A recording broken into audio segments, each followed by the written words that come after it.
আমা মিন দাব্বাতিন ফিল আরদি ইল্লা আলাল্লাহি রিজকুহা। এরপরে আল্লাহ বলেছেন ফালিয়াবুদু রব্ব হাযাল বাইত আল্লাযী আত'আমাহুম মিন জু'ইন ওয়া আমানাহুম মিন খাউফ। ওয়া আমানাহুম মিন খাউফ। আল্লাহ বলতেছেন ওই ঘরের মালিকের তোমরা গোলামি করো, নামাজ পড়ো, আমি আল্লাহ তোমাদেরকে সঙ্গে সঙ্গে দুইটা পুরস্কার দিব। এক নম্বর পুরস্কার হলো তোমাদের রিজিকের কোনো পেরেশানি করা লাগবে না, ক্ষুধা দারিদ্র তোমাদেরকে স্পর্শ করতে পারবে না। আর সমস্ত ভয় থেকে, যত ভয় আছে, অ্যাটমের ভয়, হাইড্রোজেনের ভয়, বোমার ভয়, অস্ত্রের ভয়, সমস্ত ভয় থেকে আমি আল্লাহ তোমাদেরকে পুরি নিরাপত্তা দিয়ে দিব। নিরাপত্তা দেওয়ার মালিককে আরো জোরে আলহামদুলিল্লাহ। এক নম্বর হলো নামাজ। এই চারটা বিষয়ের মধ্যে এক নম্বর হলো নামাজ। এই নামাজটা এত গুরুত্বপূর্ণ, রাসূল বলেছেন লা সলাতা লা ঈমানা, যার নামাজ নাই তার ঈমান নাই। খালি ঠিক কয়জন কথা এই জায়গাত কিন্তু আর জবান খুলতেছেন না, কারণ আপনাদের মধ্যে এমনও মানুষ থাকতে পারে যারা মাগরিবও পড়েনি, এশাও পড়েনি। আপনারা বলেন তো, যারা মাগরিব এসব পড়েনি আর ফজর পড়বে কিসের কয় পড়তে পারে? 5 ওয়াক্ত নামাজের মধ্যে সবচাইতে কষ্টের নামাজ হলো ফজরের নামাজ। এই ঠান্ডার দিনে ফজর পড়া মানে কি, অনেক হুজুরাও পর্যন্ত ফেল করতেছে রে ভাই। হ্যাঁ, হুজুরাও করতেছে, কি করবেন? তো যারা মাগরিব এশার নামাজ পড়েননি, এই হাদিস অনুযায়ী তাদের খবর কি হলো? লা সালাতা লা দীন, যার নামাজ নাই তার কোনো ধর্ম নাই। বাইনাল আবদি ওয়াল কুফরি তরকুস সালাত, বান্দা কাফিরের মধ্যে পৃথক করার জিনিসটার নামই হলো নামাজ। এই নামাজ ওয়াজ দেওয়া হবে না। কাতুলি সাহেব বললেন 32 বছর, আমি বললাম 42 বছর, আরো 100 বছর ওয়াজ করেন, ওয়াজ দিয়ে নামাজ হবে না, হবে না। এই জন্যে নবুয়তের 10ম বৎসরে আল্লাহ নবীকে নামাজ দিলেন। এরপরও নবী 3 বছর মক্কায় ছিলেন। প্রকাশ্যে আজানও হয়নি, প্রকাশ্যে জামাতও হয়নি। রাসূল কয় আল্লাহ আপনি কোরআনে বললেন ও আকিমুস সালাত, নামাজ কায়েম করো, কিন্তু আমরা তো পারতেছি না। নামাজ পড়তেছি একা একা ভয়ে ভয়ে, একজন খাড়া করেছি আরেকজন নামাজ পড়ে, তাহলে কায়েম কেমনে হবে? পড়াই যাচ্ছে না। করোনার সময় আমরা পড়বারই পারিনি, জোরে কোন কথা ঠিক কিনা?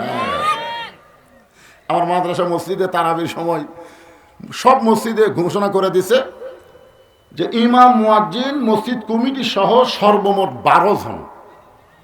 করোনার ভয়ে এখন কমিটি সব লোক নামাজ পড়ার গেছে, যদি মরে যাই এখন সাধারণ মুসলিম আর ঢোকার জায়গায় নেই। সব আছে এখন মাদ্রাসার মসজিদে। হুজুর আপনি কি করবেন বাইরে?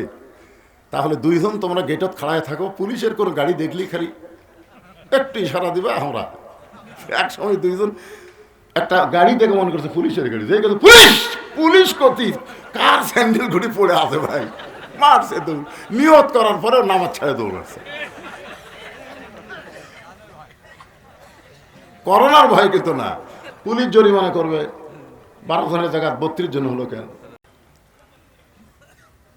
আল্লাহ বলেন হাবিব মক্কায় আপনাকে আমি নামাজ দিয়েছি, কিন্তু নামাজ কায়েমের পরিবেশ মক্কায় নাই। নামাজ কায়েমের পরিবেশ করতে গেলে আপনাকে যেতে হবে মদিনা।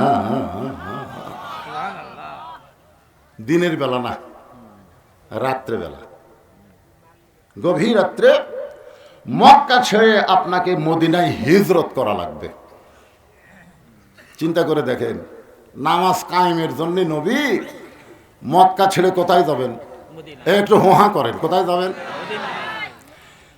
গভীর রাত্রে একদিন হিজরতের হুকুম হবে, সেই দিন আপনি মক্কা ছেড়ে মদিনায় যাবেন। আল্লাহ হিজরতের হুকুম দিল ওই দিন, যেদিন মক্কার 37 জন নেতা আল্লাহ নবীর বাড়ির চারিধার ঘেরাও করছে। যতদিন নবীর বাড়ির চারিধার ফাঁকা ছিল, কেউ ঘেরাও করেনি, তখন আল্লাহ হিজরতের হুকুম দেয়নি। যেদিন দিছে সেদিন নবী জানলা দিয়ে দেখতেছে দাও লিয়া, চাইনিজ কুড়াল লিয়া, ফালা লিয়া, লাঠি লিয়া নবীর বাড়ির চারিধার ঘেরাও করছে। আল্লাহ বলতেছে এখন হিজরত করেন। নবী কই ক্যারে এরকম কঠিন অবস্থা আল্লাহ হিজরত করতে বলার পিছনে আল্লাহর কারণ কি? যেদিন কেউ ছিল না সেদিন আল্লাহ হিজরতের হুকুম দিল না, আর আজকে এইভাবে বাড়ি ঘেরাও করছে, আর এখন বলতেছে হিজরত করেন। আল্লাহ নবী ডাক দিলেন, আলী লব্বাইকে রাসূলুল্লাহ। নবী বলেন, আলী আমার বিছনায় তোমাকে ঘুম পাড়তে হবে, ওড়ে তামানে চাদর দিয়া। আলী বলতেছেন, হুজুর কেন? বলে, দেখো চারিধার আমাকে ঘেরাও করছে মারার জন্য, তুমি আমার বিছনাতে এমনভাবে থাকবে ওরা যেন মনে করে আমি ঘুমে আছি, এই মনে করে তোমাকে বসাবি। মনে করবে নবী ঘুম পাড়তেছে, ঘরের থেকে বাড়ায় না করে জানলা দে মার, এই মনে করে তোমাকে বর্ষা মারবে আর আমি চলে যাব। আলী কয়, হুজুর আপনি কোথায় যাবেন? বলো, অত শোনার দরকার নাই, বিছাত ঘুম পারবো কিনা সেটা কর, কিন্তু আমার মনে করে কিন্তু মারবি। এইরকম কথা বললে কেউ বিছনাত শুদ্ধে?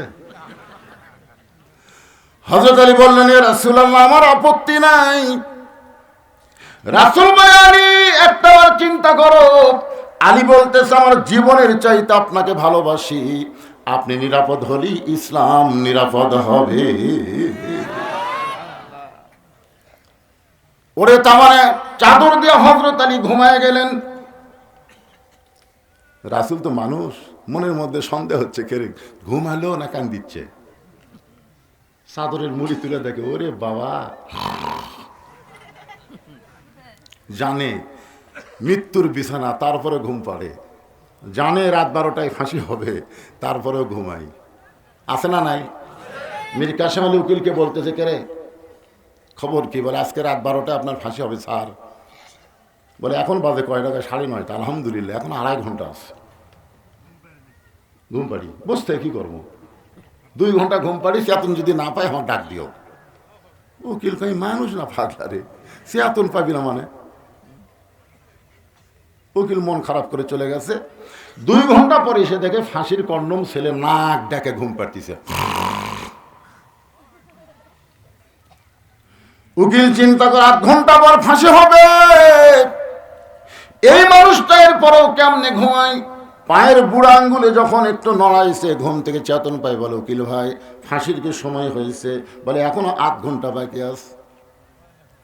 ওযু করে 2 রাকাত নামাজ পড়ে পবিত্র কোরআন থেকে সূরা মুলক, সূরা মুজাম্মিল তেলাওয়াত করে বলে, উকিল ভাই আমার কয়েকটা কাপড়ের মধ্যে সবচাইতে ভালো কাপড়টা আমাকে বাছাই করে দাও।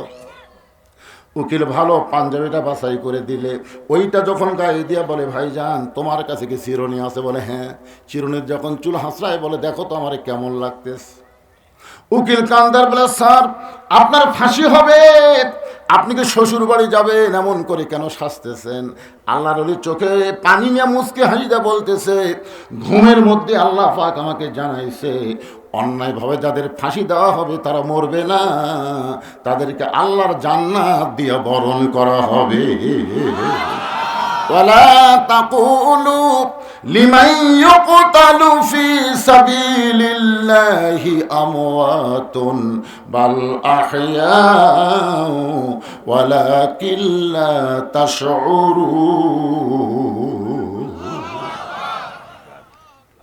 নবী দরজা খুলে বের হলেন, দেখে শিয়ালের চোখের মতন ওরকে চোখ জ্বলতিছে, খালি নবীর দরজার দিকে, বাড়ির দিকে এমন ভাবে তাকে আছে। রাসূল কয়, আল্লাহ কি করি? আল্লাহ কয়, কিছু করা লাগবে না, আপনার কাছে যে অস্ত্র আছে, অনুনাজ্জিলু মিনাল কুরআনি মা হুয়া শিফাউ ওয়া রাহমাতুল লিল মুমিনিন। সব সমস্যার সমাধান। আয়াতকে আপনারা বিশ্বাস করলেন না? করছেন? আয়াতের বাংলা অর্থ কি? একটা স্লোগান দিলি তো অর্থ বার হয়ে যায়। আমি যেই বলবো সব সমস্যার সমাধান, আপনারা বলবেন দিতে পারে আল কোরআন। সব সমস্যার সমাধান কোরআনের 3টা আয়াত এক মুষ্টি বালুর মধ্যে পড়ে। রাসূলকে আল্লাহ বললেন উপর দিকে ফিকায়া দেন। রাসূল যখন বালু নিক্ষেপ করে ওই বালুটা আল্লাহ 37 জন্য তার চোখে সমানভাবে ঢুকিয়ে দিছে। ওর হাতে যে লাঠি আছিল, রামদাওয়া ছিল, বর্ষা ছিল, সব ফেলা দিয়া খালি। রাসূল কয় আল্লাহ ওরকে অস্ত্র দিয়ে ওরকে এখন বসান যায়, মানে কোনো দিকে খেয়াল নেই, চোখ ডলতি তার খেয়াল আছে। আল্লাহ বলেন আজকে মারের দিন না, সময় মতো মার হবে। 24 সালের 5 আগস্টে ধরে ঘর কথা ঠিক কিনা? আজকে মারের দিন না, 15.5 বছর একটু ধৈর্য ধরা লাগবে। ধরে কথা কর না কেন রে ভাই, মার কি সব সময় তাই? জান আজকে যে হুকুম আছে সেটা করেন। গভীর রাত্রে নবী চুপি চুপি আবু বকরের বাড়ির দরজায়, নেতা যেমন কর্মীও তেমন, ধরে গান সুবহানাল্লাহ, আস্তে করে ঠোকা মারলি দরজা খুলে গেল। নবী চমকে গে বলে আবু বকর এই গভীর রাত্রে তোমার দরজা আসতেছি, তুমি কি জানতে নাকি? বলে হুজুর 6 মাস আগে আপনি বলেছিলেন একদিন গভীর রাত্রে মক্কা ছেড়ে মদিনায় হিজরত করা হবে, আমাকে সঙ্গে করে যাবেন। সেদিন থেকে আজ পর্যন্ত কোনো রাত্রিবেলা ঘুমাইনি, বরং সারা রাত আমি দরজায় দাঁড়িয়ে থাকি। রাসূল বললেন চলো যাই। আবু বকর সাথে সাথে রওনা দেয়। আল্লাহ রাসূল বলে আবু বকর একটা বার কি বাড়ির মধ্যে ঢুকবা না? বিবি বাচ্চার কাছে কি একটা কার বলবো না? আবু বকর বলি রাসূলুল্লাহ আমি সিদ্ধান্ত নিয়েছি। চলতে পথে 2 দিন থামিলাম, যাবার কালে একজনারও দেখা না পাইলাম। ও আমার সাদের মালা যায় রে ছিঁড়ে, রইব না আর বেশি দিন তোদের মাজারে। এই গানটা কিন্তু হাসিনা কছে, জানেন আপনারা? যখন বিমানত চড়ে পলে যাচ্ছে, কিছুদিন আগে কিন্তু বেগম খালেদা জিয়াও বিমানত চড়িছে, চড়েনি ভাইজান? দেখেন তো চড়ার একটা মোশান কি। আসলে এই মানুষটাকে হাসিনা খুব অপমান করছে, যার 2টি এতিম সন্তানকে লালন পালন করছে, আর সেই মহিলাকে এতিমের আত্মসাতের একটা মিথ্যা কেস দিয়ে অন্যায়ভাবে 5 বছর জেল দিল, আপিল করলো 10 বছর হয়ে গেল। আপনি কোন তো আপিল করার পরে সাজা বাড়ে না কমে? হায় হায় হাসিনা, তোর দুঃখে বাঁচি না রে, কি কামড়া করলো। কতবার তার কাছে অসুস্থ হয়েছে, বিদেশে চিকিৎসা করার একটা আবেদন করলো, একটাই কথা বলে আইনে কোনো ফোকর নেই, আইনে কোনো ফাঁক নেই। আল্লাহকে আইন কাক কয় আমি আল্লাহ দেখাবো, তোর কোন কথা ঠিক কিনা? হাসিনা তোমার পলানোর ভিডিও আমরা দেখছি, শেখ রেহানা খালি মাটির দিকে মাথা করে হাঁটছে, আর হাসিনা খালি চারিদিকে দেখলো। তখন হাসিনা মনে মনে গান কাছে, যাবার কালে এক চামচারও দেখা না পাইলাম। যে চামচারা সংসদের মধ্যে হাসিনাকে হজরত বানাচ্ছে, ধরে কোন কি বলা কি চামচারে, যাই যত বেশি চামচামি করবে তাকে তত বড় পদ দেয় হাসিনা, ধরে কোন কথা ঠিক কিনা? হজরত বলা স্বামী হোসেন কোথায়? আরে কাউয়া কাদের ওয়াজ আসে, কাউয়ার ওয়াজ আর কতদিন করবেন? কাউয়া এ বাবা, এই যে মুরব্বী কি করতেছেন, লোকজন ওইদিকে তাকায়, বোঝেন না? গত বছর মাগরিবটা ওয়াজ করছি 2 ঘন্টা, একে মন ভরেনি। এবার আবার রাত্রে দাওয়াত দিয়েছে, আজকে চলতে থাকবি, দেখি কতক্ষণ হয়। না না, ওটা বসার চান্সত আছেন নাকি? 6টা প্রশ্ন খালি খেয়াল থবেন, কোরআন থেকে উত্তর হবে। তোমরা কাফেরেরা নাস্তিকেরা যা বলবা তাই। আল্লাহ শুধু আমাদের আল্লাহ না, আল্লাহর কোরআন আমাদেরকে দিয়েছে উচিত জবাব দেওয়ার জন্য, জনগণ কথা ঠিক কিনা? তোমরা বলো ইসলামের সাথে রাজনীতির সম্পর্ক নাই, আজ তোর বাপক দেখামো, দেখা যা আছে না নাই। এই যে মিডিয়ার মাধ্যমে গোটা পৃথিবী সয়লাভ হয়ে যাচ্ছে, মনে করতেছেন আমরাই কয়জন। এইগুলোর মাধ্যমে আমেরিকার যারা আছে ওরাও দেখতেছে, ব্রিটেন ফ্রান্সে যারা বাংলাদেশে আছে ওরাও দেখতেছে, জোরে কোন ঠিক কিনা? এমনকি আমার ওয়াজ পর্যন্ত পিনাকি ভট্টাচার্য হিন্দু হয়েও দেখে, জোরে কোন কথা ঠিক। বানায়নি? ভিডিও বানায়নি? আজহারি আর আমাকে নিয়ে একটা ভিডিও বানাইছে। একটু মনোযোগ দিয়ে শুনবেন। আবু বকরকে বললেন চলো যাই, নবীর সঙ্গে রওনা দিলেন। মক্কা থেকে মদিনা হলো উত্তর দিকে, কিন্তু নবী চললেন পূর্ব দিকে। আবু বকর বলে রাসূলুল্লাহ, আল্লাহ যদি মদিনায় হিজরত করতে বলে তাহলে উত্তর দিকে যাওয়া লাগবে, আপনি পূর্ব দিকে কেন চলতেছেন? রাসূল বলে, আবু বকর ওই যে একটা পাহাড় দেখতেছো, ওই পাহাড়ের উপরে একটা গর্ত আছে, এই গর্তের ভিতরে আমাদেরকে আত্মগোপন করা লাগবে। আত্মগোপন মানে লুকালুকি। আলুর বাড়ি থাকেননি? আপনি বিএমপি করবেন, আপনি জামাত করবেন, আপনি ইসলামী আন্দোলন করবেন, আর আপনি বাড়ির বউ চললে আরামে ঘুম পাড়বে। সিরাজগঞ্জ রোডে থাকতি আমার বউ মোবাইল করে বললো খবর কি, আমি বললাম রোডে, কয় বাড়িতে আসেন না। সন্ধ্যার পর থেকে পুলিশ খালি ঘুরতেছে, আজকে কিন্তু সাইজ করবে। আমি শ্বশুরকে বললাম আব্বা দান, না বাবা আমার একটু আসা চলবে না।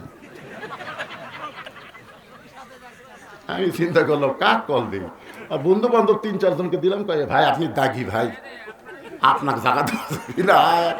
তখন বললাম গাড়ি 1 কিলো ফাঁকে থুয়ে আলুর বাগড়ের মধ্যে কম্বল পাড়া কি লুকালুকি রাসূলের সুন্নাত, জোরে কোন সুবহানাল্লাহ। আরে এই সুন্নাত যারা পালন করেননি এরা পালন করেন। আপনি এমন একটা দল করেন শয়তান যেন আপনাকে খোঁজে, জোরে কোন কথা ঠিক না? কেউ যদি বলে আমার কোনো টেনশন নাই, আমি দিনে খাই রাতে ঘুমাই, তুই শয়তানের দল করিস, তোর টেনশন হবে কোত্থেকে? মাটি থেকে 5600 ফুট উপরে, 5600 ফুট উপরে একটা গর্তের মধ্যে নবী আবু বকরকে নিয়ে, নবী দুর্বল হওয়ার কারণে আবু বকরের উরাতকে বালিশ বানায় ঘুমায় গেলেন, কিন্তু আবু বকর ঘুমায় না। কিছুক্ষণ পরে দেখে ঘরে সুরের গরমে নবীর কপাল ঘেমে মুক্তার দানার মতন ঘাম বের হয়ে গেছে। আবু বকরের বড় লোভ হলো ওই ঘামটা যদি হাতের মধ্যে নিয়ে আমার চেহারার মধ্যে মালিশ করতে পারতাম, অন্তত বলতে পারতাম আল্লাহ আমাকে আযাব দেওয়ার আগে নবীর ঘামের কথা একটাবার চিন্তা করে।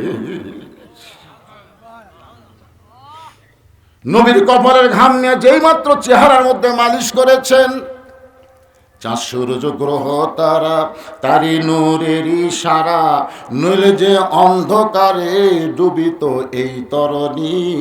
সবাই বলেন নবী মোর পরশমণি, নবী মোর সোনার খনি, নবী নাম ভাবে যেজন সেই তো দোজা হানির ধ্বনি। গর্তের মধ্যে লক্ষ্য করে দেখে বাম সাইডে একটু উপরে একটা ছিদ্র দেখতে পাই। আবু বকরের মনের মধ্যে বড় ভয় হলো, এই ছিদ্র দিয়ে যদি কিছু বের হয়ে আমার নবীকে কামড় দেয়।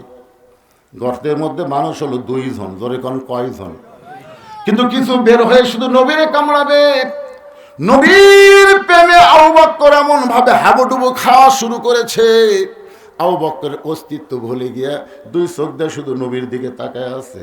শিশুকালে মইরা গেছে মা, গর্ভে থাকতে মরছে পিতা, নবী চোখে দেখলেন না। কে করিবে লালন পালন, কে দিবে সান্ত্বনা, এই দুনিয়ার বড় এতিম নবী ছিলেন একজনা। বাম পাখানা যখন ছিদ্রের মুখে লাগাই দিস, এমন সময় লিয়াবলুয়াকুম আইয়ুকুম আহসানু আমালা, জোরে কোন সুবহানাল্লাহ।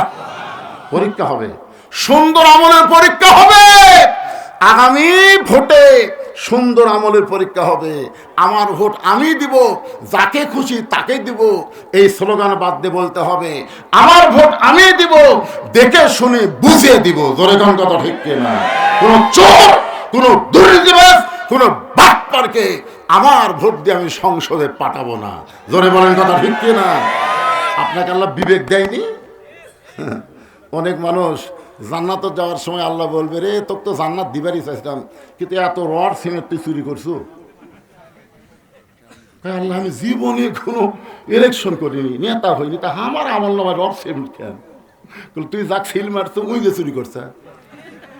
ইন্নাল্লাহ তাআলা আমাকে সহযোগিতা করছে। মেজর ডালিম যে আউট করে দিছে ইলিয়াস হোসেনের মাধ্যমে, আপনার দেখছেন। ভারত কিন্তু কোনো কালই আমাকে সহযোগিতা করেনি। ওরা আমাদেরকে অঙ্গরাজ্য বানানোর একটা চেষ্টা করেছে, ওর বাপের মাধ্যমে, তার মেয়ের মাধ্যমে। জোরে কোন কথা ঠিক কিনা? বাংলাদেশকে যদি অঙ্গরাজ্য বানাবার চাই, এইটা হল ওলীদ বিন মুগিরার চাইতেও খারাপ। জোরে কোন কথা ঠিক কিনা? একটু মনোযোগ দিবেন। ওলীদ বিন মুগিরা নবীর সবচাইতে খারাপ শত্রু। আল্লাহর নবী যখন সাহাবীদের নিয়ে কথাবার্তা বলতেছিলেন, এমন সময় ওলীদ বিন মুগিরা সাইড থেকে চিল্লায় বলে, এই মুসলমানের নবী, আপনি যদি এতই ভালো হবেন তাহলে জন্মের আগে আপনার বাপ মরল কেন? আপনার বলেন তো, জন্মের আগে যে নবীর বাপ মরেছে এটা কি নবীর দোষ? কেউ যদি বলে হুজুর আপনি যদি এতই ভালোবাস করেন তাহলে আপনি এত কালো হলেন কেন? আপনি বলেন তো, কালো হওয়া কি আমার দোষ? কথা কন না কেন রে ভাই? যেই বলছে আপনি যদি এতই ভালো মানুষ হবেন, ভালো নবী হবেন, তাহলে জন্মের আগে আপনার বাপ মরল কেন? সঙ্গে সঙ্গে নবীর চোখ দিয়ে দর দর করে পানি পড়তেছে। আল্লাহ বলে, নবী গো, যে আপনাকে এমন কটাক্ষ করলো, আপনার চোখের মধ্যে পানি বের করে দিল, আপনি কি তারা চিনেন? রাসূল বলে, আল্লাহ চিনবো না কেন? সে হলো মুগিরের বেটা ওলীদ। আল্লাহ বলতেছে, দুনিয়ার সবাই যেন মুগিরের বেটা ওলীদ, কিন্তু আমি আল্লাহ আপনাকে প্রকাশ করে দিলাম, উতুল্লিম বাদা জালিকা জানিম, সে মুগিরের বেটা ওলীদ না, সে হলো জারদ সন্তান। একমাত্র অবৈধ সন্তান যারা রাসূলের বিরুদ্ধে কথা বলবে তারা। জোরে জোরে কথা ঠিক কিনা? বৈধ মায়ের সন্তান আলেম ওলামার বিরুদ্ধে কথা বলতে পারে না। জোরে জোরে কথা ঠিক কিনা? এখন হয়তো বললেন হুজুর রাসূলের বিরুদ্ধে বলুক, আলেম ওলামা নিয়ে আইছেন কেন? আলেম ওলামা কে? আল ওলামা ওয়ারাসাতুল আম্বিয়া। আমার এলাকার এক আওয়ামী লীগ বলতেছে, ভাই আসলে আল্লামা সাইদি হুজুর আল্লাহর ওলি। আমি বললাম, এত বছর পরে বলতেছিস কেন? তখন বলতেছে, হুজুর সাহস পাইনি হুজুর। তখন সাহস পাইনি, এখন বলতেছে। আমার এলাকার অনেক হিন্দু মাঝে মধ্যে আমার কাছে আসে, হুজুর আমরা আপনার দল কর্ম। আমি বললাম, কে রে পাগলা, তুই হিন্দু মানুষ আমার দল করবি কেন? হুজুর আমরা হিসাব করে দেখলাম, এই কোরআন নিয়ে যারা রাজনীতি করে তাদের মতন ভালো মানুষ বাংলাদেশের নেই। একটা হিন্দু পর্যন্ত বলতেছে, আর একটা আওয়ামী লীগ বলতেছে সাইদি হুজুর আল্লাহর ওলি। লক্ষণ কিন্তু খারাপ না, কি বলেন? আরে যেটাই করছেন তো ভাই রে, কিসের বাঁচা পাগলা? এ আমাকে লাভ হচ্ছে না, কোন লাভ হচ্ছে না? আল্লাহর বান্দার একটু মনোযোগ দিয়ে শুনবেন। ওলীদ বিন মুগিরা হলো উতুল্লিম বাদা যালিকা জানিম। এই কথা শুধুমাত্র নবী জানে, দুনিয়ার কেউ জানে? নবীরে কে জানাইছে? আরো জোরে।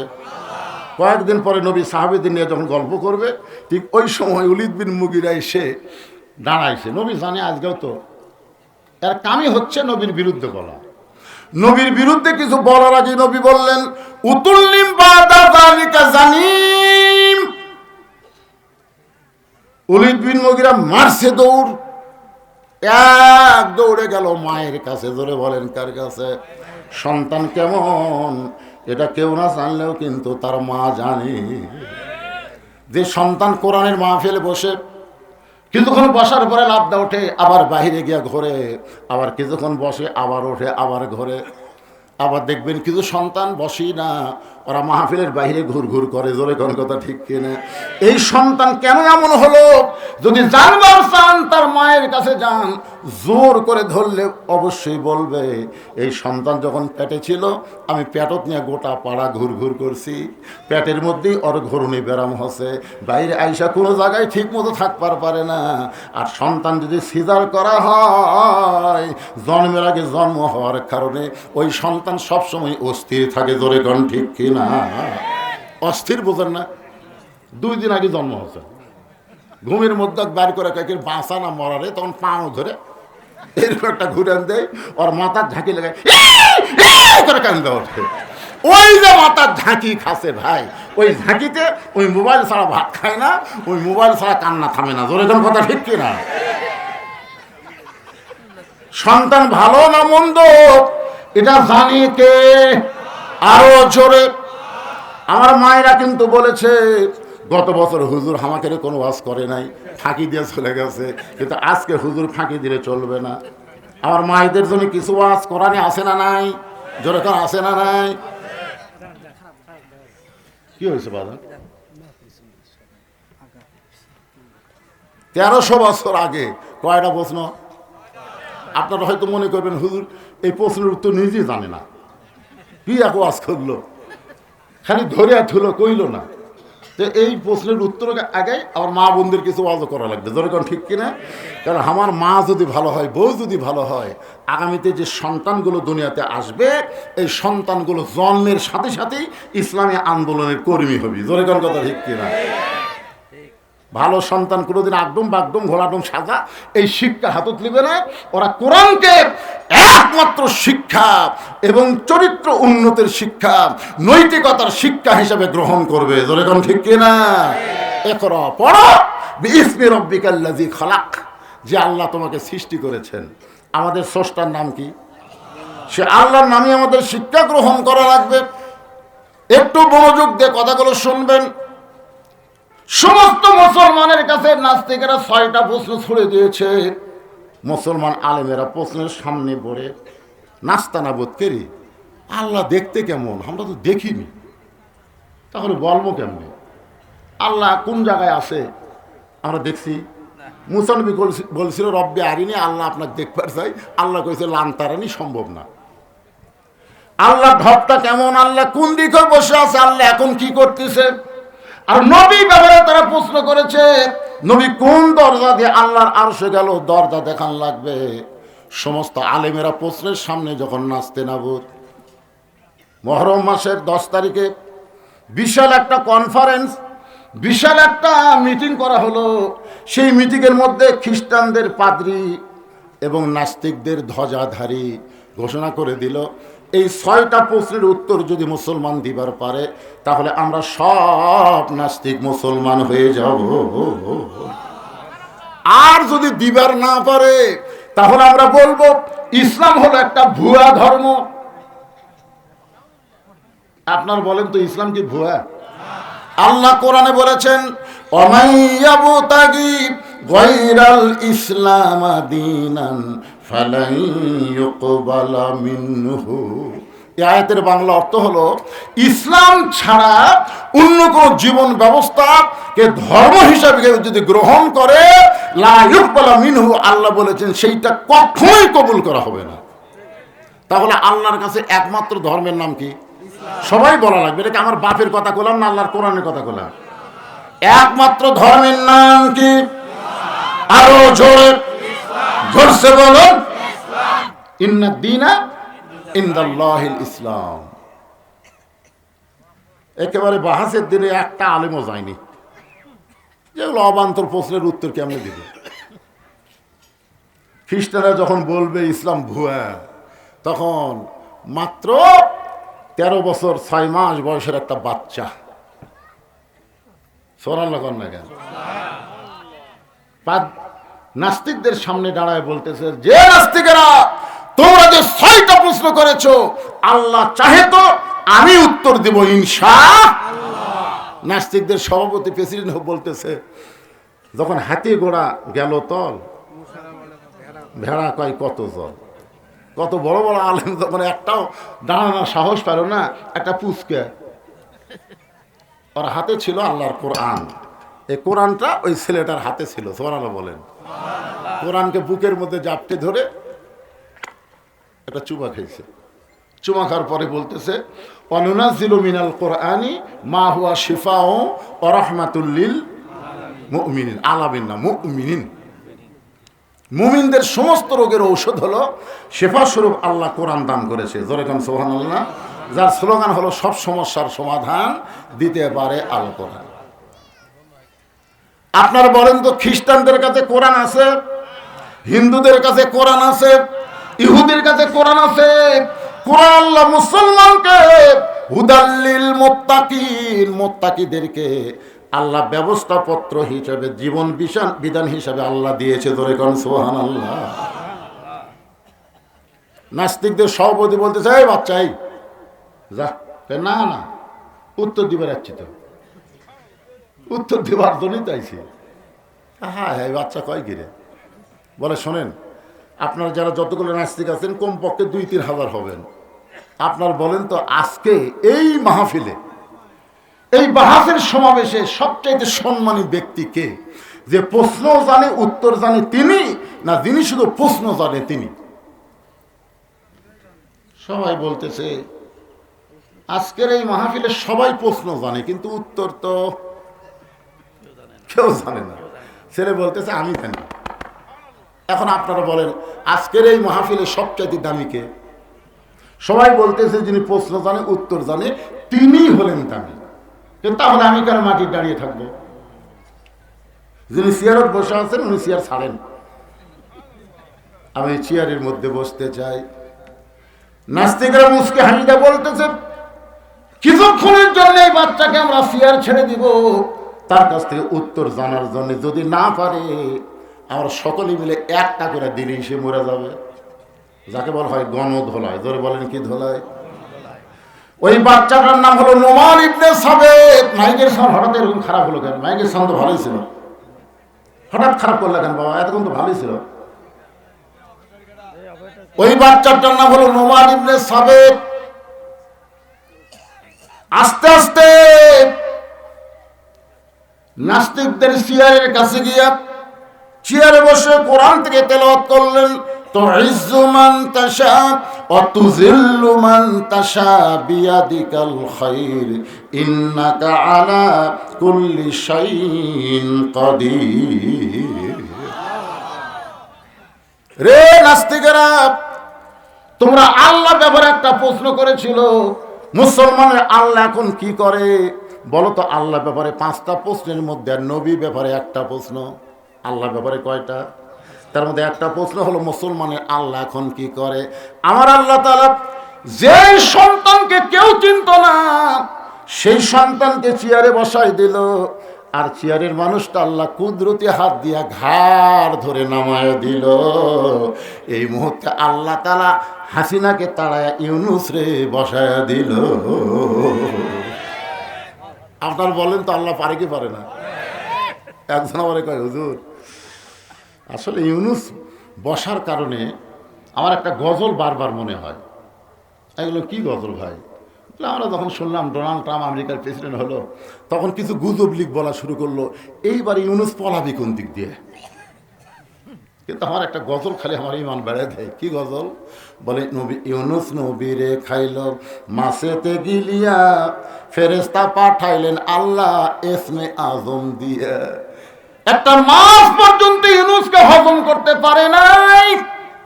ইউনুস নবীর নাম হওয়ার কারণে ডক্টর ইউনুসকেও ভারত হজম করতে পারবে না, আমেরিকা হজম করতে পারবে না। উগলা বের করে দেওয়া লাগবে। জোরে কোন কথা ঠিক কি না? ইউনুস নবীরে খাইল মাছেতে গিলিয়া, ফেরেশতা পাঠাইলেন আল্লাহ ইসমে আদম দিয়া। দমে দমে সে হরদম পড়ে সে ইসমে আজম, মাছেরই উদর হইতে বাঁচাইলা প্রাণ। সবাই বলেন আল্লাহু আল্লাহু তুমি জাল্লে জালালুহু, শেষ করা তো যায় না গিয়ে তোমার গুণগান। আপনার গতকাল ফেসবুকে দেখছেন, কতবার দেখেন নাই? বাংলাদেশের সব উপদেষ্টা নাকি পলাছে। ভারত একটা চ্যানেল থেকে বলতেছে ইউনুসকে আর খুঁজে পাওয়া যাচ্ছে না। দেখেন না আপনারা? হাসনাত সার্জিস কোথায় গেল আর খুঁজে পাওয়া যাচ্ছে না। অনুবীক্ষণ যন্ত্র লাগালেও আর দেখা যাচ্ছে না। চট করে নাকি আপা চলে আসতেছে, তোমরা সজাগ থাকো।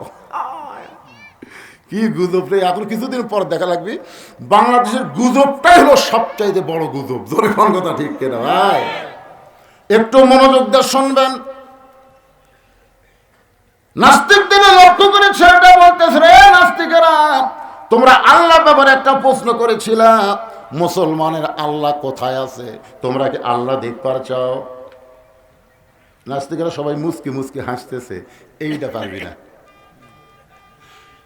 13 বছর 6 মাস বয়সের বাচ্চাটা বলতেছে, আল্লাহ যদি দেখবার চাও তাহলে একজন আমার কাছে আসো। একটা নাস্তিক যেই মাত্র কাছে আইছে, কান সরা বরাবর মারছে চড়। কাছে আর সাথে সাথে কান সারা বরাবর মারছে চড়। কান সারা মানে কান ছাড়া। আপনারা ছোট বাচ্চাকে মারে ঠসা করেন না, দুই একটা, মানে কান সাপটা মারে। যদি চড়ি মারবার চান এই কানের তলে মারা লাগবে, না কানের উপরে মারা লাগবে। কান সাপটা মারলে পর্দা ফেটে ঠসা হয়ে যাবে। এই জন্য নাম হলো কান ছাড়া। ধরে এখন কি ছাড়া, আর আমরা মনে করি কান সারা। পেট বরাবর মারছে ঘুষি, উরাত বরাবর মারছে লাত্তি। নাস্তিক চিল্লা বলে, এই ছোট্ট ছেলে, এত মানুষের মধ্যে আমাকে মারো কেন? ছোট্ট বাচ্চা বলতেছে, মারলে কি হয়? তাই মারলে আমাকে লাগে, তুমি কেমনে বুঝলে? আমি জীবিত মানুষ মাত্রই বুঝি, মারলে লাগে। ছোট্ট বাচ্চা মুচকি মুচকি হাসের বলে, রে জীবিত মানুষ, তোমাকে চড় মারলে লাগে, লাত্তি মারলে লাগে, ঘুষি মারলে লাগে। তুমি বলো তো, তোমার জীবনকে তুমি কোনোদিন দেখছো? না, আমি তো জীবন দেখিনি। তো জীবন না দেখে বিশ্বাস করলে কেমনে? বলে, জীবন গোটা দেহকে নিয়ে বিরাজ করতেছে।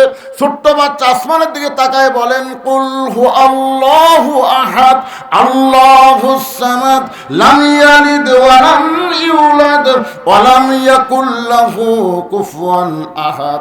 একবার পড়লে 10 পারার সওয়াব পাওয়া যায়, 3 বার পড়লে 1 খতম পড়ার সওয়াব পাওয়া যায়।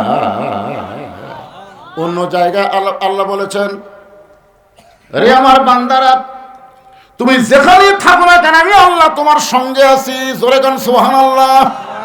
আমরা যদি আল্লাহর বান্দা হই, অহুয়া মাকুম আইনামা কুনতুম, বান্দা তুমি আছো যেখানে, আমি আল্লাহর পাওয়ার, আল্লাহর শক্তি, আল্লাহর দয়া তোমাদের সাথে আছে না নাই? এজন্য আছে না নাই? নাস্তিক বলতেছে, আমি কোনোদিন তো জীবন দেখিনি। তুমি না দেখে যদি বিশ্বাস করো জীবন তার দেহের মধ্যে আছে, আমিও মুসলমান হয়ে বলতেছি, আমরা আল্লাহকে না দেখেও বিশ্বাস করি আল্লাহ গোটা বিশ্ব জগৎ মিলে বিরাজ করতেছে। আমরা যেদিকে তাকাই সেদিকে আল্লাহ আছে না নাই? সেটা কি? আল্লাহ তো আছে, সেটা আল্লাহর কি দেখেন আপনারা? দেখতেছেন না? যেদিকে তাকান সেই দিকে আল্লাহর রহমত, আল্লাহর দয়া, আল্লাহর শক্তি আছে না নাই? জোরে জোরে আছে না নাই? তোমরা ইহুদির বাচ্চাদের হাতে অস্ত্র দিবা, আর ফিলিস্তিনের মুসলমান ছোট ছোট বাচ্চাকে ওরা গুলি করে মারবে। এমন একটা গুলি আমেরিকা দিছে যে গুলির সাউন্ড হবি না, বোঝা যাবে না, আইসা লাগবে, যেখানে গুলি ঢুকবে ওইখানে পুড়ে যাবে। ও, তোমরা মুসলমানের বাচ্চাদেরকে পুরানোর জন্য গুলি দিবা, আর আল্লাহ বসে থাকবে। এমন আগুন আমেরিকা দিছে, বুঝলেন? হাই রে, আমেরিকা খালি পুড়িয়া সারকার হয়ে যাচ্ছে। তোর এখন কথা ঠিক কিনা? ওরকে যত প্রকার শক্তি আছিল, লিবে না, আগুন আর লিবে না। তখন আমেরিকার সরকার মুসলমানের কাছে গিয়ে বলতেছে, ভাইজান আমাদের পাওয়ার শেষ, তোমরা এখন আজান দাও। দেখেন দেখেন, ইউটিউবে দেখেন নাই? মুসলমানের আজান দিচ্ছে, যদ্দূর পর্যন্ত আজানের শব্দ যায় তদ্দূর পর্যন্ত আগুন লিবা যায়। যেরকম সুবহানাল্লাহ। এ পর্যন্ত 1300 খ্রিস্টান মুসলমান হয়ে গেছে। এইভাবে আগুন জ্বলবে, মুসলমান আজান দিলে আগুন দৌড়াবে, সব শক্তি চুরমার হবে। ভগবানের কোনো শক্তি নাই, ঈশ্বরের কোনো শক্তি নাই, গডের কোনো শক্তি নাই, শক্তি একমাত্র আমার আল্লাহর। জোরে কোন কথা ঠিক কি না? খেলাত পড়ে আল্লাহ। গাজীপুরে নৌকা গাড়ি থুয়ে মাঝনা বাড়ি যমুনার ওই পারে আমার মাহফিল, 100 জন যাত্রী নৌকার ভিতরে। নৌকা যখন নদীর মাঝখানে, হঠাৎ আসমানে কালো মেঘ করে বাতাস উঠছে, এত জোরে বাতাস উঠছে। 2 হিন্দু নৌকার মধ্যে আসছিল, ওরা 2 জন আমার কাছে আসে, কয় হুজুর কিছু করেন। আমি বললাম কি করবো ভাই? আজান দেন।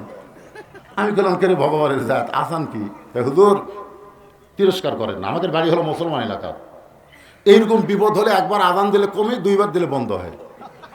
আমি বললাম তোরকে ভগবানের খবর কি? আমাকে ভগবান হুজুর লড়ে না, এই জায়গা মতোই থাকে, ওর পাওয়ার বেশি দূর নাই। ঠেলাত পড়লে হিন্দুরাও আল্লাহ খায়। কথা কর না কেন? কথা কর না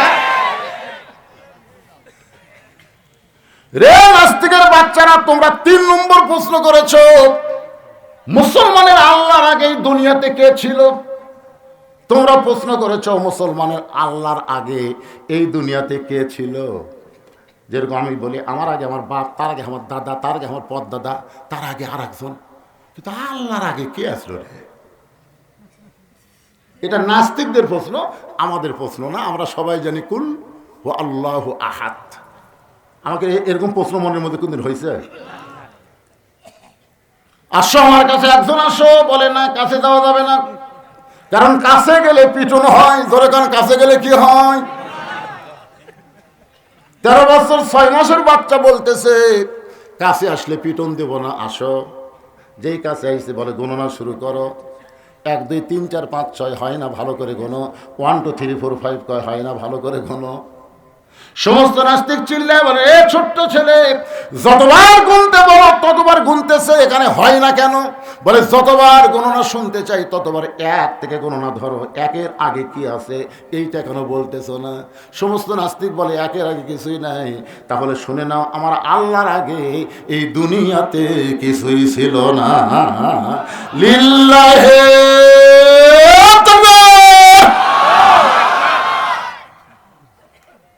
তারপরে আল্লাহ নবী ব্যাপারে প্রশ্ন কয়টা? জোরে বলেন কয়টা? 6টা প্রশ্নের 3টা প্রশ্নের উত্তর হয়ে গেল। আরো 3টা আপনাদের সামনে দিব, আপনাকে শুনবেন না। কিন্তু আমার মা বোনদের জন্য ওয়াজ করতে চাই, আমি ওয়াজটা বন্ধ করে রাখছি। মায়েরা শোনেন, বেশি ওয়াজ আপনাদের জন্য নাই, মাত্র 4টা ওয়াজ রাসূল করেছেন। 1 নম্বর কি? 5 ওয়াক্ত নামাজ। মায়েরা নামাজ পড়ে কিন্তু ওয়াক্ত মতো পড়বার চায় না। তাদের দোহাই দিয়ে ওয়াক্ত বাদ দিয়ে অন্য সময় নামাজ পড়ে। আমি মায়েদের বলবো, মা, মসজিদ যখন আজান দেয়, ওই আজান দেওয়ার 15 মিনিটের মধ্যে যদি মাগরিবের নামাজ ছাড়া সমস্ত নামাজ যদি পড়েন, তাহলে মসজিদে নামাজ পড়ে মরদ মানুষ যে সওয়াব পাবে, আপনি বাড়িতে নামাজ পড়লে একই সওয়াব পাবে। কিন্তু মাগরিবের নামাজ 15 মিনিট দেরি করা যাবে না। মসজিদে আজান দিয়ে যেমন 5 মিনিট পরে নামাজ হয়, মেয়েরাও তেমনি নামাজ আদায় করবেন। মেয়েদের 2 নম্বর হলো রমজান মাসের রোজা। কেরে পিছন থেকে ওটা ধরলেন, কি হলো?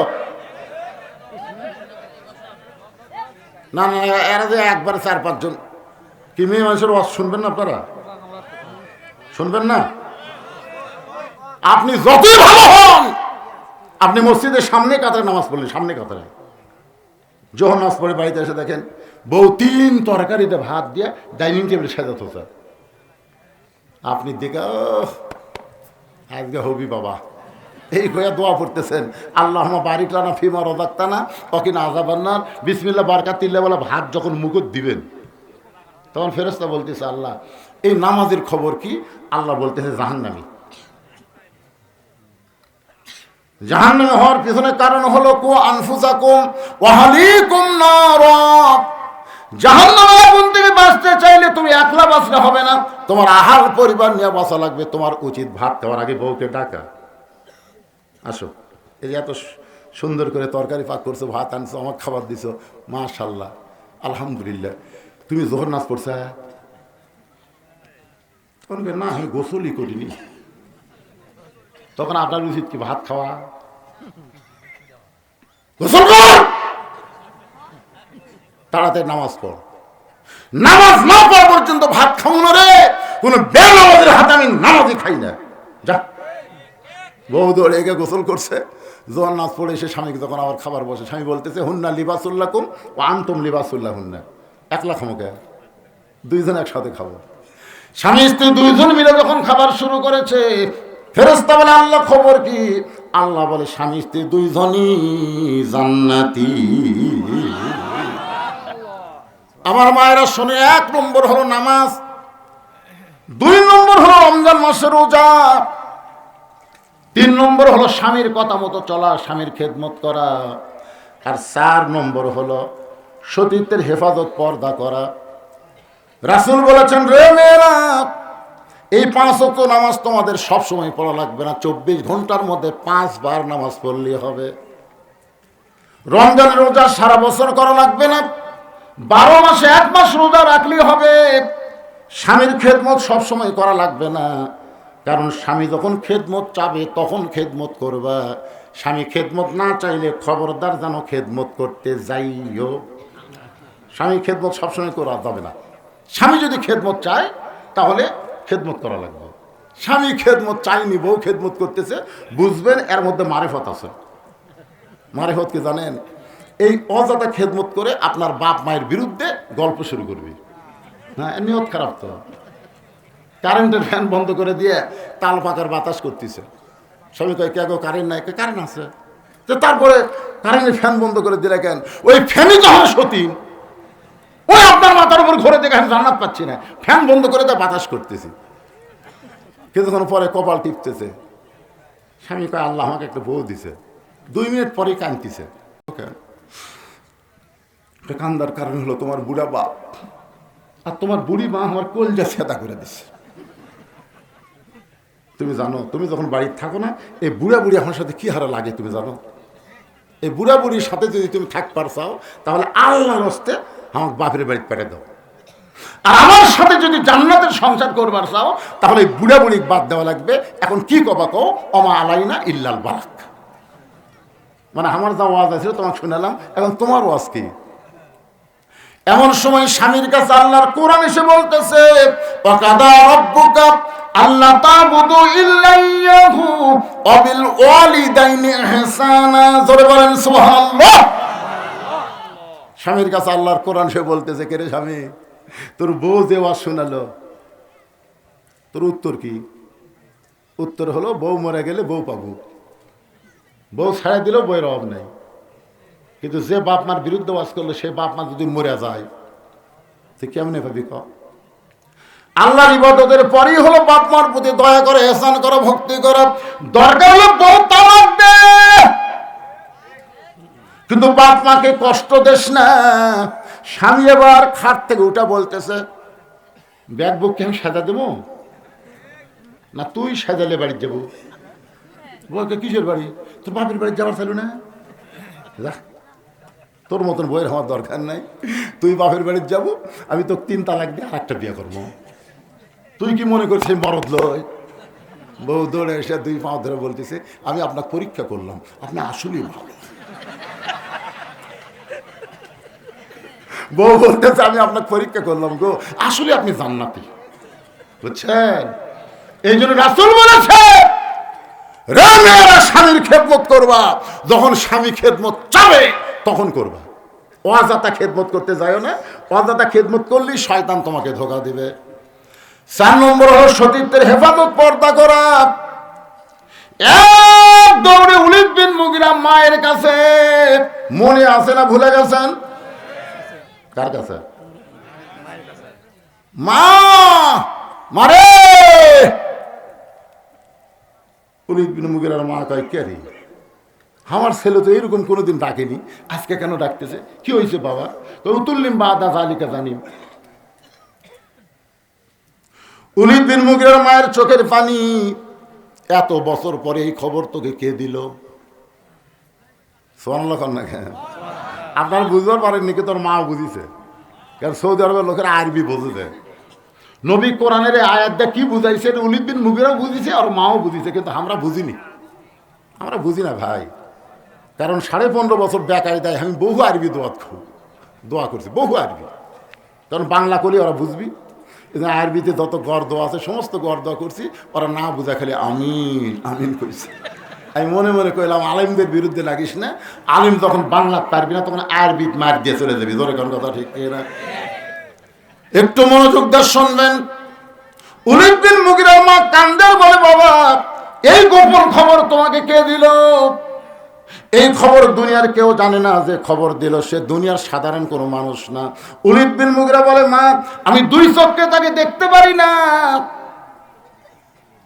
ওলীদ বিন মুগীরা মা কান্দার বলে, তুই দেখ পার না পারলে কি হবে? সে যে একজন বড় মানুষ, সে একজন মহান মানুষ। জোরে কোন সুবহানাল্লাহ।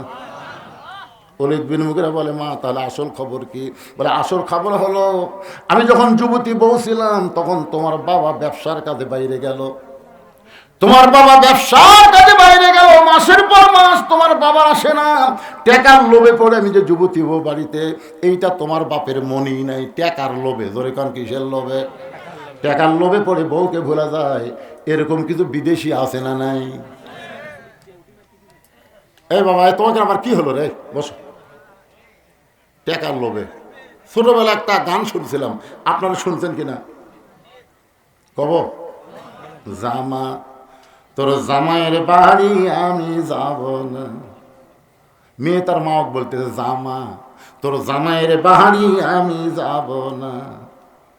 তোমার জামাই চাকরি করে ময়নাগঞ্জ সুগার মিলে, মাসে মাসে পত্র পাঠায়, ঘরে আসে না। জামা তোমার জামাইয়ের বাড়ি আমি যাব না। যা কি হবে, কুলবারুস বুকের মধ্যে নিয়ে ঘুম ধরে না। হাসতেছেন? একটা যুবতী বউকে তুই, একটা যুবক স্বামী যদি মাসের পর মাস বিদেশে থাকে, ওই যুবতী মেয়ের যে কি কষ্ট হয়।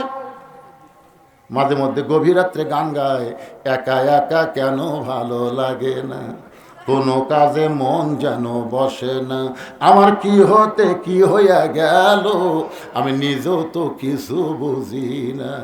ওলীদ বিন মুগীরার মা কান্দের, বলে বেটা রে, মাসের পর মাস তোর বাবা যখন বাড়িতে না আসে, তখন আমার মধ্যে একটা ব্যারাম ঢুকলো, আমি এখন যুবতী মেয়ে কি করব। তখন ঘরের ছাদের উপরে গেলাম, ছাদের উপরে গিয়ে দেখি তোর বাপের ছোট ভাই তাওয়াফ করতেছে।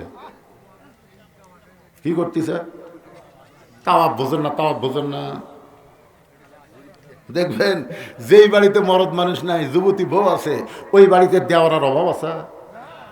ভাবি, ও ভাবি, বাজারে যাচ্ছে, কিছু লাগবে নাকি? আচার টাচার? শোনেন মনোযোগ দিয়ে, আজকে বাংলাদেশে পরকিয়া বাড়ি ছেড়ে কমিছে। কথা বলেন না কেন?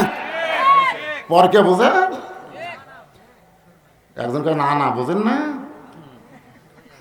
এরা কোন তালত আছে রে? আজকে মায়েরা চিন্তা করতেছে, হুজুর আজকে আসল ওয়াজ ধরছে, আসল ওয়াজ। একটু মনোযোগ দিয়ে শুনবেন। নবী আমার ঘরের মধ্যে বসা, এমন সময় উম্মাহাতুল মুমিনিন ঘরের মধ্যে ঢুকছে, সঙ্গে সঙ্গে নবী আমার দাঁড়ায় গেল, ঘরের দরজা জানলা বন্ধ করে দিল। মা আয়েশা থরথর করে কাঁপতেছে। রাসূল বলে, আয়েশা কাঁপো কেন? বলে, হুজুর আপনার জুতার পরশে আল্লাহর আরশ ধন্য হয়ে গেছে। সেই ঘরের মধ্যে যদি কোনো বেয়াদবি হয়, রাসূল বলে, আয়েশা, একজন নবীর জুতার পরশে আল্লাহর আরশ ধন্য হয়ে গেছে, একজন নবীর। আয়েশা বলে, হুজুর আপনি তো সেই নবী।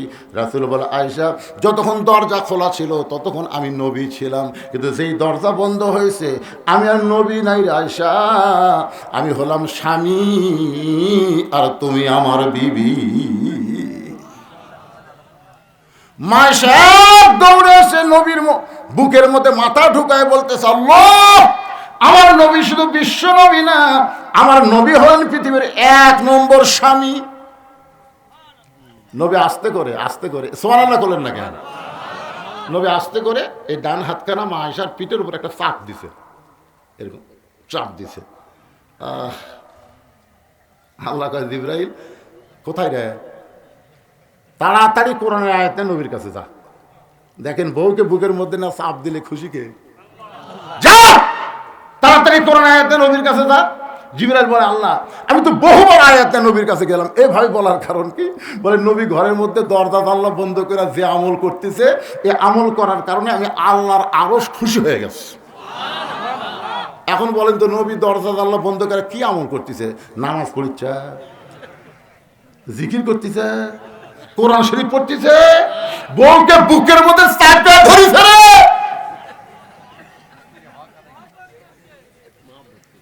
ফেরেশতা জিবরাইল এসে বাহির থেকে সালাম দেয়, আসসালামু আলাইকা ইয়া রাসূলুল্লাহ। নবী চমকে উঠছে। আয়েশা বলে, হুজুর চমকে উঠলেন কেন? জিবরাইল আসছে। আয়েশা ভাই, এটা একটা সময় হলো, আপনি আমাকে বুকের মধ্যে চাপে ধরলেন, আর এই মুহূর্তে ফেরেশতা জিবরাইল আসলো। রাসূল বলে, কোনো টেনশন নাই, স্বামী স্ত্রী যেভাবে প্রেম করে আল্লাহ ছাড়া দুনিয়ার কেউ জানে না।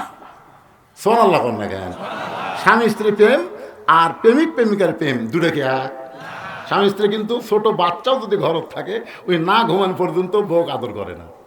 দেখেন, বাচ্চা আছে, নিজের জন্ম দেওয়া বাচ্চা, তারপর চাইয়া আছে করে এখন করা যাবে না। হক দাদির কাছে দাও, নানির কাছে দাও, না হয় চকলেট কিনবে পেটে দাও, এই থাকা অবস্থায় কাম করা যাবে না। সুবহানাল্লাহ কোন না কেন? নিজের স্বামী বউকে আদর করবে, তারপরে দরজা জানলা বন্ধ করে। আর এই শালা কুত্তেরা যেটি সেটি 14 ফেব্রুয়ারি ভ্যালেন্টাইন ডে কে রে পাগলা, এই পার্কে রমনা পার্কে ওই যেখানে আজকে দিনের বেলা বাস করলাম, আয় ওটি তো বানিয়া থতে পারি।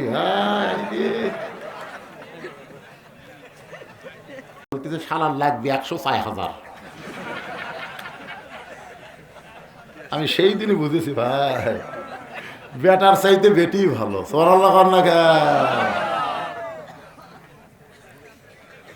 ছেলেকে সব ভালো ভালো জমি দিচ্ছেন, দিয়ে আপনি হজ করে গেছেন। মেয়েকে ছেলেদের বলছেন তোমার বোনকে তো কিছু দেওয়া লাগবে। ওই রাস্তার ধারে ওই জমি আবাদ হয় না, দোপা জমি, ঘৃণা করে একটা জমি দিছে। এখন ওই দিক দিয়ে রাস্তা বড় হয়ে গেছে। রাস্তা যখন বড় হয় ওই জমি 1 বিঘার দামে 1 শতক সরকার কিনে নেয়। ধরে কোন সুবহানাল্লাহ। তুমি ঠকাইবার চাইলেও মেয়েরা ঠকবে না। আমার বাবাদেরকে লক্ষ্য করে বলতেছি, হজ করতে যাবেন, হজ করতে যাওয়ার আগে একটা সম্পদ কাউকে যদি দলিল করে দেন, আপনার হজ আল্লাহ কবুল করবে না। আপনি জীবিত অবস্থায় কেন দিবেন? মরার পরে যাই যেমন পাওনা আল্লাহ সে ফারাজ আল্লাহর কোরআনে দিয়েছে। ধরে কোন কথা ঠিক না? একটু মনোযোগ দিয়ে শোনেন। নাস্তিকদের 6টা প্রশ্নের মধ্যে 3টার উত্তর আমি দিয়েছি, বাকি 3টার উত্তর এখন আমি আপনাদের সামনে দিবার চাই। শুনবেন না ভাইজান? ওই গাড়ির সুরের মধ্যে আবু বকর নবীকে নিয়ে আসে, আর হযরত আলী চাদরের তলে একটু খেয়াল করবেন, ওলীদ বিন মুগীরা বর্ষা মারবে। আবু জেহেল বর্ষাটা খপ করে ধরে বলতেছে, ঘুমন্ত মানুষকে মারা জায়েজ কি মনে নাই? আমি সব ওয়াজগুলো কোরআন আমার সামনে আপনাদেরকে শোনাবার চাই, কিন্তু মাঝে মধ্যে ওটা বসা থেকে আমার ভাইয়েরও টেনশন ধরে গেছে। কি আপনার বলে মাগরিবের নামাজের পর ওয়াজ করলে কলজা বলে ভরে না। আজকে ওয়াজ করতেছি কেবল তো 12টায় বাজেনি রে, 12টা বাচ্চা। তাহলে এরকম পেশাব ঘন ঘন লাগতেছে কেন? একটা লোক ওটা চলবে না, একটা লোক না। ও যে একটা যাচ্ছে একটা বার আসতেছে। কি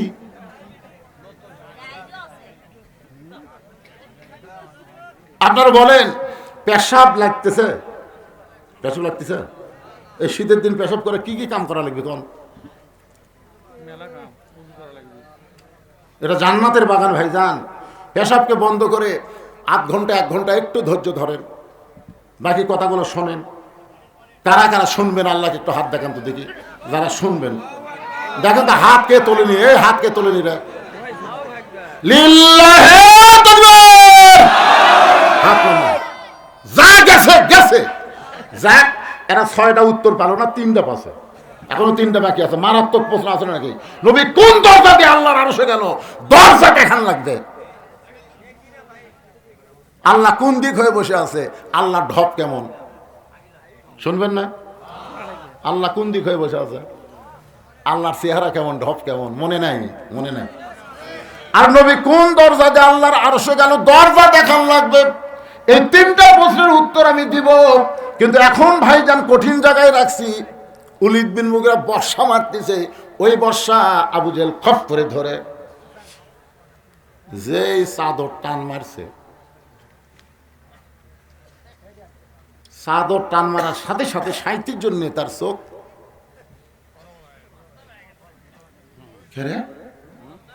কি কি কি কি পড়া দিছিস? আমরা দেখছি সবসময় সুতাই তো আছে, পরিবর্তন কেমনে হলো? আমরা মাঝে মাঝে দেখছি কি করতেছে, ঘরের মধ্যে লাখ ডাকে ঘুম পাড়তেছে। আরে কি হয় পরিবর্তন? আলী, যত রাগ সব আলীর উপর। এই নবী কোন দিকটা পড়ালো রে? আলী মুচকি মুচকি হাসতেছে। 2 কারণে হাসি। এক কারণে হলো যে নবী এখন নিরাপদে আছে, জোরে করেন না সুবহানাল্লাহ। আর একটা কারণ হলো তোরা 37 জন কি পড়া দিল?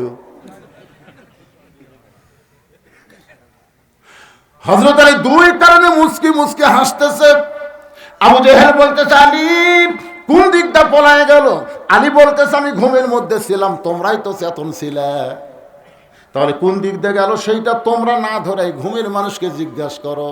এমন কথা যেই বলেছে হযরত আলী, আবু জেহেলের মুকুট পড়ছে ছাই। উত্তর দেওয়ার কোনো বুদ্ধি নাই। আবু জেহেল বলতে চলো যাই, এখন পর্যন্ত পলাবার পারে নাই। আমার মনে হয় এই সময়ের মধ্যে কোনো রাস্তা না গিয়া কোনো গর্তের মধ্যে লুকে আছে।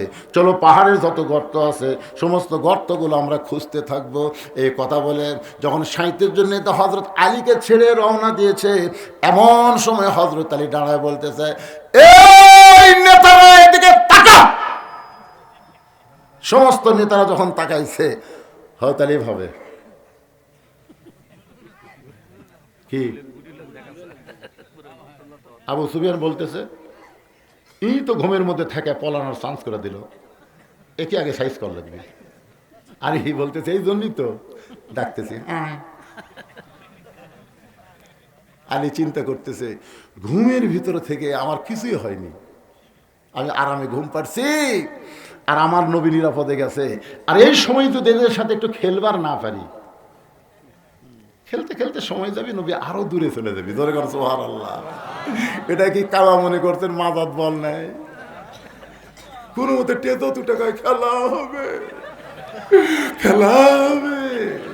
কে রে পাগলা, খেলবার গেলে মাজাত বল থাকা লাগবে রে পাগলা মত। আলী বলতেছে, আয়। খালি আল্লাহ নবী যদি আমাকে বলতো, আলী 37টা ছাড় পোকা আমার খুব ডিস্টার্ব করতেছে, তুই আলী একটু সাইজ করতো, এতক্ষণ তোমরা ফেরত যাবার পারত না। কিন্তু নবী আমার ঘুম পারবার কথা, এই জন্য আমি ঘুম পারছি। এখন আয় আয়। কি বুঝতেছেন? 37টা কি ছাড় পোকা, খালি নিমু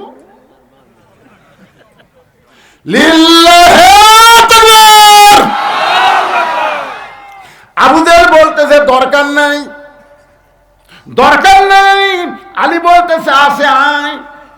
আবু জেহেল বলতেছে নাই কেন? আবু জেহেল জানে আলী শুধু আলী না, আলী হচ্ছে আসাদুল্লাহিল গালিব।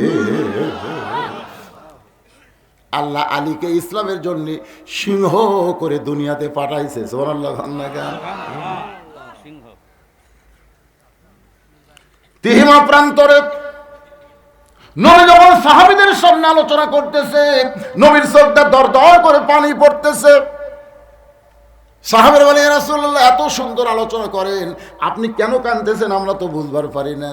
রাসূল বলে, সাহাবীরা রে, তোমরা শুনলে আশ্চর্য হবে, মক্কার সবচাইতে বড় বীর নাম হলো আমর, আমাকে হত্যা করার জন্য কাবা ঘর শপথ করে বলেছে, মুসলমান নবীকে হত্যা না করে আমি দুনিয়ার কোনো পানি পান করব না। সে আমর আমাকে হত্যা করার জন্য রওনা দিয়েছে। আমর প্রতি সন্ধ্যায় 21 কেজি খাদ্য খায়, আর 3.5 ওজনের তরবারি নিয়ে জিহাদের ময়দানে যায়। সে আমর আমাকে হত্যা করার জন্য রওনা দিয়েছে। এইটা জানার পরে চোখটা দরদর করে পানি আসতেছে। সাহাবী বলে, রাসূলুল্লাহ আমরা তাহলে দোয়া করি, আমর এখানে আসার আগেই যেন আল্লাহ তার হাত পাও লুলা করে দেয়। এই কথা যখন ওসমান বলেছে নবী দোয়া করবেন, এমন সময় আল্লাহ কোরআন থেকে আয়াত নাজিল করে বলে, ইয়া আইয়ুহান নাবিয়্যু হারজিল মুমিনিনা আলাল কিতাল। ও গো নবীজি, কাফির বেঈমান মুসলমানদেরকে হত্যা করবে, আর মুসলমান দোয়া করে সেই হত্যা থেকে বাঁচতে চাবে, এইটা আর চলবে না। এই 2টা হাত খালি দোয়ার হাত না, এই 2টা হাত হলো লাঠি ধরার হাত, এই 2টা হাত হলো অস্ত্র ধরার হাত। জোরে কোন ঠিক কি না? নবী দোয়া করে বলে, নাই তোমাদের মধ্যে কেউ আসো, ওই আমর আমার কাছে আসার আগেই তার সামনে যাওয়ার পারবা। সব সাহাবী চোখ বন্ধ করে চিন্তা করে, প্রতি সন্ধ্যায় 21 কেজি খায়, আর তরবারির ওজন হলো 3.5 মণ, আর সামনে কে যাবি রে? সবাই যখন চিন্তা করতেছে, পিছন দিক থেকে আলী দাঁড়ায় বলতেছে, ইয়া রাসূলুল্লাহ আমি যাবার চাই। রাসূল বলেন, বস, তুই ছোট মানুষ, তুই কি বুঝিস? বড় বগুলো মাথা নিচে করে চিন্তা করে, পিছন থেকে আমি যাবার চাই। বুড়িয়াগুলা সব খালি ফতুয়া দেয়, ইসলামের সাথে রাজনীতির সম্পর্ক নাই। আর আবু সাইদ সর্বপ্রথম অস্ত্রের সামনে দাঁড়ায়। ধরে কোন কথা ঠিক না? মার। দেখেছি বিএনপি কোন জায়গায় লুকে গেছে, খুঁজে পাওয়া যাচ্ছে না। জামাত ইসলাম অনলাইনে মিটিং করতেছে এই হাসিনার ভয়ে। জোরে কোন কথা ঠিক না? বাতিলের সাথে আপোষ করে বেঁচে থাকার চেয়ে মরা যায় ভালো। মার। কি মনে করতেছেন? পিছন দিক থেকে দাঁড়াইছে, হুজুর আমি আলী আমরের সামনে দাঁড়াবার চাই। রাসূল আলী প্রতি সন্ধ্যায় ঘুষ খেতে খাদ্য খায়, 3.5 মনের তরবারি নিয়ে জিহাদের ময়দানে যায়। আলী বলতেছে আল্লাহর ঈমান আমার ভিতরে, নবীর মহব্বত করি যায়, পৃথিবীর তামাম শক্তির সামনে আমি আলী একা দাঁড়াবার চাই। রাসূল বলে আয় কাছে ডাইকা বলে ওসমান তোমার বাড়িতে কিছু আছে? তরবারি ছুরি? হুজুর আমার বাড়িতে একটা ছুরি আছে উট কুরবানির জন্য।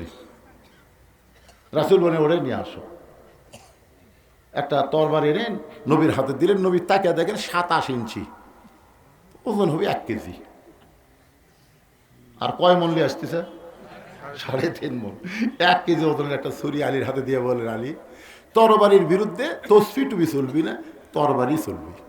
সুবহানাল্লাহ কন্যা কেন? বিসমিল্লাহ বলে হযরত আলী যেই মাত্র দেয়, এক দৌড় মারতেছে। রাসূল ডাকতে বলে আলী রে তোমাকে যাবার কইছি, তাই বলে এত জোরে দৌড়াও কেন? বলে ইয়া রাসূলুল্লাহ ওই কাফেরের আমর আপনার পবিত্র চেহারা দেখার আগে আমি আলী ওকে জাহান্নামে পাঠাবার চাই। লিল্লাহি তাকবীর। এক দৌড়ে আমরের সামনে, পিছনে হাজার কয়েক কাফেরেরা মিছিল করতেছে। মুসলমানের নবীকে কেউ বাঁচাবার পারবে না, মুসলমানের নবীকে কেউ বাঁচাবার পারবে না। সবাই যখন মিছিল করতেছে, হাতির মতন আমর খালি সামনে হাঁটতেছে। কিন্তু আলী একবারে মিডল পয়েন্টে বুক বরাবর খাড়া হয়ে গেছে। আমর থেকে দেখে এই কোমর বরাবর আছে। কে রে বাটিয়া, তোর বাপ নাই, তোর কেউ নাই দুনিয়ায়? এই বীরের সামনে এই চাকু দিয়া তো কে পাঠাচ্ছে রে? চাকু যেটাতে গরু জব করে তার নাম হলো ছুরি, আর যেটাতে চামড়া ফেলে তার নাম কি? এই বীরের সামনে তোরে চাকু দিয়ে কে পাঠাইলো? সঙ্গে সঙ্গে হযরত আলী আল্লাহর কোরআন থেকে একটা আয়াত তেলাওয়াত করে ওই চাকুর আগায় ফোঁক দিয়া আমরের সামনে একটা টান মারছে মাটির উপরে। টান মাইরা বলতেছে রে কাফেরের পাটা, তুই কত বড় বাপের বেটা, আল্লাহর নবী তো হত্যা করা দূরের কথা, এই দাগটা ডাঙ্গায়া 1 ধাপ সামনে যা। তুই কত বড় বাপের বেটা, আল্লাহ নবীকে হত্যা করার জন্য রওনা দিয়েছিস, খালি এই দাগটা পার হয়ে গেলে 1 ধাপ। এইটাকে বলা হয় হায়দারি হাঁক। ধরে কোন কি হাঁক? ভারত আমাকে ভয় দেখায়, আমরা বলবো হ্যাঁ 3 হাতে একটা লাঠি আর কোমরের মধ্যে খুর। লাঠিরা তোমরা প্রশ্ন করেছো আল্লাহ কোন দিক হয়ে বসে আছে? আল্লাহ ঢপটা কেমন যদি জানতে চাও তাহলে আসো। যে কাছে আইছে তখন একটা বাতি ধরায় বলতেছে বলো তো এই বাতির আলো কোন দিক হয়ে আছে? এই বাতির আলো কোন দিকে যায়? বলে বাতির আলো সর্বদিকে যায়। সঙ্গে সঙ্গে ছেলেটা কোরআন থেকে একটা আয়াত তেলাওয়াত করলেন, আল্লাহু নূরুস সামাওয়াতি ওয়াল আরদ। আল্লাহ হচ্ছেন আসমান জমিনের আলো। আল্লাহর ঢপটা কেমন? আল্লাহ হচ্ছেন আসমান জমিনের আলো। এক বাতি দিয়ে 2টা প্রশ্নের উত্তর হয়ে গেল। বলেন সুবহানাল্লাহ। এখন বাজান রে, হযরত আলী যেই মাত্র তক্তা দেখতে পাইছে, আপনারা বলেন তরবারি যদি তক্তা দেখতে পায় তার অন্তরের কোনো ভয় থাকে? আল্লাহর নাম নিয়ে লাভ দিয়ে ওঠে, তক্তার উপরে দাঁড়াইয়া ওই 27 ইঞ্চি তরবারি বিসমিল্লাহ বলে যেই মাত্র ঘাড়ে ঠেকাইছে, সঙ্গে সঙ্গে দেহ একদিকে মাথা একদিকে পড়ে যায়। আল্লাহর নবী এসে বলতেছে আলী, আলী রে খবর কি? আলী বলতেছি ইয়া রাসূলুল্লাহ আমি মারি নাই। হুজুর আল্লাহ শপথ করে বলতেছে আমি মারি নাই, খালি ঘাড় ঠেকাছি। রাসূল এভাবে আঙ্গুল তুলে বলে চুপ চুপ, খালি আমি শুনছি এখন কেউ শোনে নাই, এ কথার কাউরে কোষ না। না হুজুর কেন? এই চুপ, তুই মারিস নি কথা কয়ে যাবি না। না হুজুর আমি তো মারিনি, খালি বিসমিল্লাহ করে ঠেকাছি, ঠেকাতেই 2 টুকরা হয়ে গেল। আল্লাহ রাসূল বললেন আজকে বলবো না, একদিন তোকে বলবো, যা। কামুজ দুর্গের দরজা হ্যাঁচকা টান মারছে। যে দরজা খুলতে 100 জন লোক লাগে, লাগাতেও 100 জন লোক লাগে। জোরে কোন সুবহানাল্লাহ। সেই দরজা হ্যাঁচকা টান মারছে, দরজা খুলে হাতের উপর আইছে। কাফেররা দেখে কে মানুষ নাকি রে, দরজা ঢাল বানাতে, ঢাল ঢাল দেখে সমস্ত কাফের যুদ্ধের ময়দান ছেড়ে দৌড়। সমস্ত কাফের যখন দৌড়াই, সাহাবেরা নবীর কাছে এসে বলে, ইয়া রাসূলুল্লাহ, আজকে আলীর কারণে আমরা যুদ্ধে জয়লাভ করলাম। আলী দেখতেছে সবাই যখন দৌড় মারছে, কি করবে, দরজাতে মারছে, 80 গজ দূরে গিয়ে পড়ছে। হুজুর, আলীর কারণে আজকে মুসলমানের বিজয় হলো। নবীর চোখ দিয়ে দর দর করে পানি পড়তেছে, কারণ কোনো মানুষের কারণে বিজয় হয় না, ছাত্র জনতার কারণে বাংলার বিজয় হয়নি, বিজয় দিয়েছে আমার আল্লাহ। ইজা জা আনাসরুল্লাহি ওয়াল ফাত وَرَأَيْتَ النَّاسَ يَدْخُلُونَ فِي دِينِ اللَّهِ أَفْوَاجًا فَسَبِّحْ بِحَمْدِ رَبِّكَ وَاسْتَغْفِرْ إِنَّهُ كَانَ تَوَّابًا। কেউ যদি বলে ছাত্র জনতার জীবন দেওয়ার কারণে বিজয় হয়েছে, এ বলা ভুল। কি মনে করতেছে? প্রত্যেকটা বিজয় আসে সামনে নাজাতের জন্য, জান্নাতের জন্য কবুল করে না। এই মাহফিলের শুরু থেকে শেষ পর্যন্ত যত আলোচনা হয়েছে, আল্লাহ এর মধ্যে যদি ত্রুটি হয়, ভুল হয়, মাফ করে দাও। এর যা হাদিয়া মঞ্জুর করেন সোনার মদিনায় নবী পাকের রওজা মুবারকে আল্লাহ কবুল করে নাও। তামাম আম্বিয়ায়ে কেরাম, আসহাবে কেরাম, তাবিঈনে কেরাম, তাবিঈনে কেরাম, তামাম পৃথিবীর মাটির নিচে যত মুমিন মুমিনা শুয়ে আছে, আল্লাহ সকলের আরওয়াহ পরে হাদিয়া কবুল করো। আল্লাহ, তোমার ঘর মসজিদকে সুন্দর করতে গিয়া হাজার হাজার টাকা দান করেছে। আল্লাহ, তোমার ঘর মসজিদকে ভালোবেসে আজকে নগদে, বাকিতে, এমনকি গামছা রুমালের মধ্যেও যারা দান করলো, আল্লাহ সব দানগুলোকে জান্নাতের বিনিময় হিসাবে কবুল করে নাও। আল্লাহ, আমার মা বোনেরা মসজিদে নামাজ পড়তে পারবে না, তারপরে মসজিদকে বিশ্বাস করে ভালোবেসে দান করলো, আমার মায়েদের দানকে কবুল করে মা খাদিজার সঙ্গে তাদের জান্নাত দিও। আমরা যারা হাত তুলেছি, আমাদের মধ্যে জনম দখনি মা যাদের কবরে চলে গেছে, আল্লাহ মসজিদের যিনি সভাপতি ছিলেন তিনিও দুনিয়া থেকে বিদায় হয়ে গেছে। আল্লাহ গো, আমাদের আপনজন যাদের কবরে গেছে, কবরগুলোকে জান্নাতের টুকরা বানিয়ে দাও। এই আল্লাহ, তারা আমাদের দাদা দাদি, নানা নানি, আত্মীয় স্বজন, শ্বশুর শাশুড়ি যাদের কবরে গেছে, কবরবাসীদের মাফ করে দাও। এই গোবর্ধন গ্রামকে আল্লাহ তুমি কবুল করে নাও, মসজিদকে কবুল করে নাও। এই গ্রামের সমস্ত যুবকদেরকে 5 ওয়াক্ত নামাজ মসজিদে জামাতের সঙ্গে আদায় করার তৌফিক দাও। আল্লাহ, আমার মা বোনদেরকে আবিদা সালেহ পদ্মানিজি কবুল করে মা ফাতেমার চরিত্র দিও। আমি অসুস্থ, আমার মতো যারা অসুস্থ হাত তুলেছে, আল্লাহ সবাইকে সুস্থতার নিয়ামত দান করো। এই মসজিদ কমিটির সভাপতি, মসজিদ কমিটির সহসভাপতি, মসজিদ কমিটির সেক্রেটারি, সহ সেক্রেটারি, কেশিয়ার সদস্য, ইমাম, মুয়াজ্জিন, খতিব, মুসল্লি, আল্লাহ সকলকে জান্নাতি কবুল করো। আজকের মাহফিলের সম্মানিত সভাপতিকে আল্লাহ তুমি কবুল করো। প্রধান অতিথি, বিশেষ অতিথিবৃন্দ, যারা সুধীজন, আল্লাহ সকলকে তুমি কবুল করো। আমার সামনে বসে আমিন আমিন হাত তুলে যারা করতেছে, আল্লাহ তাদের সকলকে তুমি মাফ করে দাও। কত মানুষের জানাজার নামাজ আমরা পড়েছি, এই 2 হাত দিয়ে কত কবরে আমরা মাটি দিয়েছি। একদিন আমরা সবাই মরে যাব, যেদিন আমাদের মৃত্যু হবে দিনটা যেন জুমার দিন হয়, মাসটা যেন রমজান মাস হয়।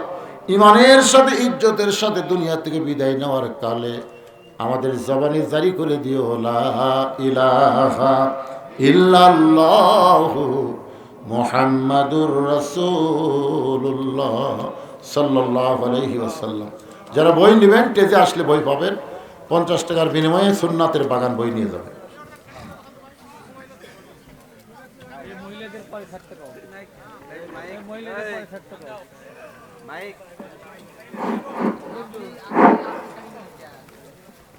উল ভাইয়ের একটু দেরিতে বের হন, মহিলারা